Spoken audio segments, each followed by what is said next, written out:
Hi friends, എല്ലാവർക്കും പുതിയൊരു വീഡിയോയിലേക്ക് സ്വാഗതം. ശ്രേയ പറഞ്ഞ നുണ വിശ്വസിച്ച് ഗംഗ വീട്ടിലേക്ക് തിരിച്ചു വരികയാണ്. ഗംഗ വീടിനകത്ത് കയറിയതും രാഹുല് വാതിലടച്ച് കുറ്റിയിടാണ് കേട്ടോ. അത് കാണുമ്പോൾ ഗംഗ ചോദിക്കും, രാഹുലേട്ടൻ എന്താ ഇവിടെ, എന്തിനാ വാതിലടച്ചത്? അപ്പോൾ രാഹുൽ പറയും, നീ എന്ത് ചോദ്യം ചോദിക്കുന്നത്? ഇത് എൻ്റെ വീടല്ലേ, പിന്നെ എനിക്ക് നിന്നോട് കുറച്ച് രഹസ്യം പറയാനുണ്ട്, അതാരും കേൾക്കണ്ടെന്ന് കരുതിയാണ് വാതിലടച്ചത്. അപ്പോൾ ഗംഗ പറയും, എനിക്കൊന്നും കേൾക്കണ്ട, രാഹുലേട്ടൻ വാതിൽ തുറക്ക്. അപ്പോൾ രാഹുൽ പറയും, കുറേ കാലമായിട്ട് നിന്നെ ഞാൻ നോട്ടം ഇട്ടു, ഇന്നാണ് അതിനൊരു അവസരം കിട്ടിയത്. എൻ്റെ ആഗ്രഹം നിറവേറ്റാതെ ഞാൻ നിന്നെ വിടില്ല. ഇന്ന് നിന്റെ അവസാന ദിവസമാണ്, ഇനി നിന്റെ ശവം മാത്രമേ എല്ലാവരും ഇവിടെ കാണൂ എന്ന് പറഞ്ഞിട്ട് ഗംഗയെ ബലമായി പിടിച്ച് കീഴ്പ്പെടുത്താൻ നോക്കുകയാണ്. ഇതൊക്കെ ഗൗരി കാണുന്നുണ്ടെങ്കിലും ബന്ധനാവസ്ഥയിലായതുകൊണ്ട് ഗൗരിക്കൊന്നും ചെയ്യാൻ സാധിക്കുന്നില്ല കേട്ടോ. ഗംഗ രാഹുലിൻ്റെ അടുത്ത് നിന്ന് ഓടി രക്ഷപ്പെടാൻ നോക്കുകയാണ്. അങ്ങനെ ഗംഗ വാതിൽ തുറന്ന് പുറത്തേക്ക് ഓടുകയാണ്. പക്ഷേ പുറകെ തന്നെ രാഹുലും ഉണ്ട്.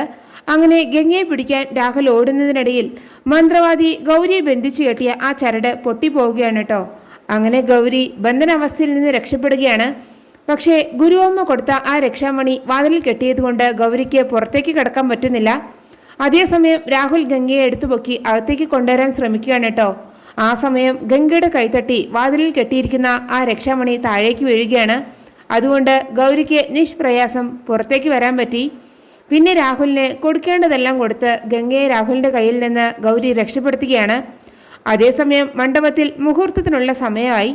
മഹിയുടെ അച്ഛൻ താലി എടുത്തു കൊടുത്തിട്ട് മഹിയോട് കെട്ടിക്കുമെന്ന് പറയാണ് കേട്ടോ. ആ സമയം അവിടെ ഗൗരി എത്തുകയാണ്. അങ്ങനെ മഹി താലി കെട്ടാൻ തുടങ്ങുമ്പോഴാണ് ഗൗരി മണ്ഡപത്തിൽ വെച്ചിരിക്കുന്ന ഒരു തൂണ് ശ്രേയയുടെ തലയിലേക്ക് തട്ടിയിടുന്നത്. മഹിയുടെ കയ്യിൽ നിന്ന് താലി തെറിച്ചു വീഴുകയാണ് കേട്ടോ. തല പൊട്ടി ശ്രേയയുടെ ബോധം പോയിരിക്കുകയാണ്. വിളക്ക് തട്ടിയിട്ട് മണ്ഡപത്തിനെ തീയും പിടിപ്പിക്കുന്നുണ്ട് ഗൗരി. തീ കത്തുന്നത് കണ്ട് ആളുകളെല്ലാം അവിടുന്ന് പേടിച്ച് ഓടിപ്പോവുകയാണ്. ശ്രേയയെ ആംബുലൻസിൽ കയറ്റി ഹോസ്പിറ്റലിലേക്ക് കൊണ്ടുപോവുകയാണ്. അപ്പോഴേക്കും ഗംഗ മണ്ഡപത്തിലേക്ക് വരികയാണ്. എന്നിട്ട് ഗംഗ സീമയോട് ചോദിക്കും, എന്തു പറ്റി, എന്താ ഉണ്ടായത്, താലികെട്ട് കഴിഞ്ഞില്ലേ? അപ്പോൾ സീമ പറയും, മണ്ഡപത്തിന് തീ പിടിച്ചു, താലികെട്ട് നടന്നില്ല, മണ്ഡപത്തിലെ ഒരു തൂണ് വീണ് ശ്രേയയ്ക്ക് അപകടം പറ്റി. അപ്പോൾ ഗംഗ ചോദിക്കും, മാളു എവിടെ? അപ്പോൾ സീമ പറയും, അയ്യോ മാളു അകത്താണെന്ന് തോന്നുന്നു. ഇത് കേട്ടതും എൻ്റെ ശ്രീ മഹേശ്വര എന്നും വിളിച്ച് ഗംഗ അകത്തേക്ക് ഓടിപ്പോവുകയാണ് കേട്ടോ. തീയിനിടയിൽ നിൽക്കുന്ന മാളുവിനെ ഗംഗ എങ്ങനെ ഓടിപ്പോയി രക്ഷപ്പെടുത്തി പുറത്തേക്ക് കൊണ്ടുവരികയാണ്. അപ്പോഴേക്കും മാളുവിനെ അന്വേഷിച്ച് മഹി മണ്ഡപത്തിൻ്റെ അകത്തേക്ക് വരികയാണ്.